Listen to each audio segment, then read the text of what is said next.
Health Desk presented by Mount Sinai. I'm Mara Montalbano, and today we're talking to Dr. Alexis Colvin, Associate Professor of Sports Medicine at the Icahn School of Medicine at Mount Sinai, as well as the Chief Medical Officer for the USTA. Thanks so much for joining us today. Great to be here. And today we're just talking about preventing sports injuries. So, Doctor, how important is flexibility to injury prevention? Flexibility is really key. It allows your joints to move through their full range of motion and really allows your muscles to work more efficiently. So if you think of it, for the upper body, if you are going to do a serve or swim a stroke, you really want your shoulder to be able to move through its entire ability. And same thing with your legs. If you're going to kick when you're swimming or for running, to be able to get your full stride, you really need the full range of motion of your joints. So how can people work on their flexibility? So yoga is fantastic for flexibility. Stretching, there's really two types of stretching. There's static stretching and dynamic stretching. And the difference is that with static stretching, it's the traditional kind of sit in place, hold something for 30 seconds, whereas dynamic stretching is really warming up while you're stretching. And that's really what you want to do before an activity. So something like jumping jacks, butt kicks, arm circles, all those are really going to get your blood moving and help with the flexibility. Let's talk about core strength for a while. You hear this a lot in training. So what role does that play in tennis?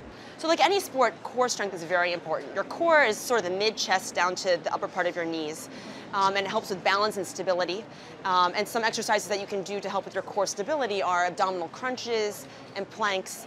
In particular with tennis, with the serves and with the strokes, what you're really doing is you're channeling your core and your lower body strength into your upper arm. So it's going to help a lot with your power if you're able to develop your core strength. And let's talk about dressing for success. I mean, how can the clothes you wear in the court contribute to injury prevention? So two key pieces of equipment. One is your shoes. You definitely want your tennis shoes to be well-fitting. You want a little bit of wiggle room for your toes, but not too much. But you want them also to be able to support your ankles. And second, your racket. You want your racket to have the appropriate grip size for you. You want your strings to be at the right tension and your racket to really be the right weight to help prevent upper extremity injuries. So, Doctor, how important is proper technique to staying safe on the court? The technique is obviously very important. Even if you're a very competitive tennis player, you can always benefit from instruction. If you look at the pros, they're still getting instruction by their coaches. Two key things in tennis are, one, footwork. So being able to develop agility and speed can help a lot with your motions because obviously tennis is a total body sport. And again, the flexibility of being able to really reach for those shots can also help with injury prevention.